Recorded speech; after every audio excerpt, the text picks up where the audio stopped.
আগে একজন মহিলার মৃত্যু হয়েছে। এইভাবে ধীরে ধীরে কলকাতায় করোনা আক্রান্তের সংখ্যা বেড়ে যাচ্ছে।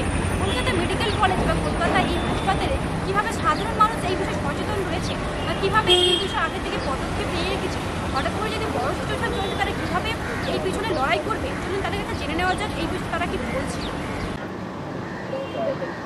করোনার প্রকোপ ধীরে ধীরে প্রচুর পরিমাণে বৃদ্ধি পেয়েছে। এই গতকালই একজন 7 বছরের মেয়ে মারা গেছে, আর কিছুদিন আগে আরেকজন মহিলা মারা গেছে।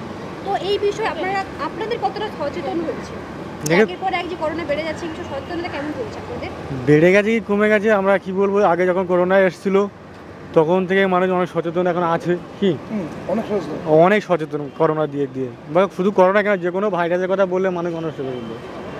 এখন আমরা সবাই বুঝতে শিখেছি, সবাই জানতে শিখেছি, মানে নোংরা আবর্জনা থেকে দূরে থাকার সচেতনতা সবাই এখন হয়েছে। সেই পক্ষে এখন সর্ব জায়গায় অনেক ভালো আছি এখন আপাতত। আপনারা কি আগে থেকে পরিকল্পনা করে রেখেছেন এই বিষয়ে? কি পরিকল্পনা করব, যা আছে ভাগ্যে তা হবে। সরকার আমাদের সব জায়গায় পরিষেবা ভালো মতো দিচ্ছে।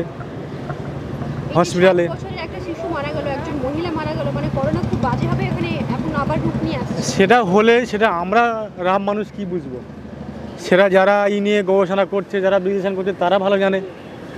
আমরা তো এখানে হসপিটালে জ্বালায় বসে আছি, সবার পেশেন্ট নিয়ে বসে আছি না, তো এই ব্যাপারে আমরা তো ওটা কী বুঝবো। যারা করোনা নিয়ে বিশ্লেষণ, যারা গবেষণা করছে তারা বুঝতে পারবে। আপনি কি জানেন করোনার জন্য মেডিকেল কলেজে কতটা সচেতনতা বৃদ্ধি হয়েছে? অনেক সচেতন ছিল, এখন আছে। বেড অ্যাবিলিটি বা করোনার জন্য আলাদা যে রুমটা বানিয়ে রাখা হয় সেই বিষয়ে আপনারা কি জানেন? যে আগে অতটা কিছু জানি না, তবে আগে থেকে অনেক সচেতন, অনেক ভালো, আগে থেকে প্রস্তুত করে রাখা হয়েছে। হ্যাঁ। আপনি কিছু বলবেন যে করোনা এত বৃদ্ধি পাচ্ছে এই বিষয়ে আপনার বক্তব্য? আমার বক্তব্য কি, আমি মানে আগে যতটুকু করোনা হয়েছিল তাতে মানুষ এখন অতিরিক্ত সচেতন হয়ে গেছে। ঠিক আছে, মানে এটা করোনাকে লোক ভয় পায়। ঠিক আছে, মানে এত পরিমাণ মানে আগেরবার এত পরিমাণ হয়ে গেছে, এটা মানে মানুষ এত পরিমাণ মারা গেছে, তার জন্য মানুষ এখন অনেক সচেতন হয়েছে। কারণ এটা যে নতুন করে যে ভাইরাস যেটা হয়েছে এটা সঠিক বলতে পারলাম না, মানে আমরা এই নিয়ে গবেষণা মানে শুনতে পাইনি বা গবেষণা নিজেরাই করি না, কারণ আমরা তো হসপিটালে পড়ে আছি। কারণ খবর টবর দেখছি বা এগুলো দেখার মতন সময় পাচ্ছি না, আমাদের রুগী নিয়ে আমরা ব্যস্ত। হঠাৎ করে যদি লকডাউন ঘোষণা হয় বা হঠাৎ করে অনেক মানুষ একসাথে আক্রান্ত হলে মেডিকেল কলেজকে এটা সাপোর্টে কিছু পদক্ষেপ নিতে পারবে আপনারা? অবশ্যই পারবে। মানে একসাথে এতগুলো বেড দেওয়া? না, সেটা পারবে না। তার জন্য তো আগে থেকে অবশ্যই আগে থেকে সচেতন হওয়া দরকার। এটা আপনারা জানেন কি মেডিকেল কলেজ সচেতন আছেন এখন এই বিষয়ে? মানে আগেরবার যেটা হয়ে গেছে তার থেকে মেডিকেল কলেজ এখন অনেক সতর্ক আছে যে এই বিষয়ে যদি কার কোনো ক্ষতি হয়ে যায়, মানে এটা চাই না যে কার কোনো ক্ষতি হয়ে যাক, তার জন্য আগে থেকে সচেতন হয়ে গেছে। আচ্ছা, মেডিকেল কলেজে বেড বা ধরুন রুম, করোনার জন্য তো আলাদা রুম থাকে, ওই সব আগে থেকে অ্যাভেলেবেল আছে আপনাদের মনে হয়? আর তার থেকে অনেক বেশি আছে, অ্যাভেলেবেল আছে, অনেক বেশি আছে। হঠাৎ করে এই সিচুয়েশনটা আসলে আগে থেকে সামাল দিতে পারবেন? অবশ্যই, কারণ এরা তো করোনা দিকতে তো লোক অনেক সচেতন হয়ে গেছে না, কারণ সামাল দিতে পারবে এটা। আপনারা বাড়িতে পারিবারিক দিক থেকে কতটা সচেতন এই বিষয়ে? অনেকটা। মাস্ক এসব ইউজ করছেন? সবই ইউজ করছি, মানে ইউজ করছি বলতে আগে যেভাবে করছিলাম মানে এখন এতটুকু ইউজ করছি না। ঠিক আছে, এখন তো করোনা এসছে কি না এসছে মানে অতটুকু আমাদের জানা নেই, এ আছে বিষয়। আপনি বলছেন যে গতকালকে একটা শিশু বা একটা মহিলা মারা গেছে, কিন্তু এটা আমি আপনাকে প্রথম শুনছি, কারণ এটা তো আগে মানে এই বিষয়ে সচেতন আমাদের এখন নেই। একের পর এক করোনার বৃদ্ধি পাচ্ছে, প্রায় কলকাতায় এখনো পর্যন্ত 8 জন মারা গেছে। তো এই সংখ্যা যখন ধীরে ধীরে বৃদ্ধি পাবে তার জন্য তো আগে থেকে আপনাদের প্রস্তুত থাকতে হবে। আপনারা কিভাবে করবেন? এই নিয়ে তো প্রস্তুত সবাই আছে, মানে আমি একা না, মানে প্রত্যেকে আছে প্রস্তুত। কারণ গতবার যেভাবে করোনায় মানুষ মারা গেছে, মানে রোগে আক্রান্ত হয়ে গেছে, এতে লোক অনেক সচেতন আছে। আপনারা খাদ্য সংরক্ষণ বিষয়ে কিছু করছেন মানে আগে থেকে?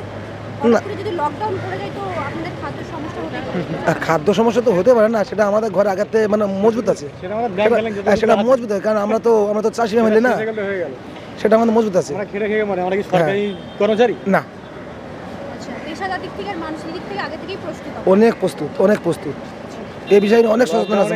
সরকারি চাকরিদার সরকার তাদের বসিয়ে মাইনে দিয়েছে, কিন্তু বাস্তবে লকডাউন হয়ে সব বন্ধ হয়ে গেল, খেটে মানুষ তারা বসে মরল। তাই হলো তো, তাই না? আমরা খাটতে পারি না, ইনকাম করে আনতে পারছি না, খেতে পারছি না।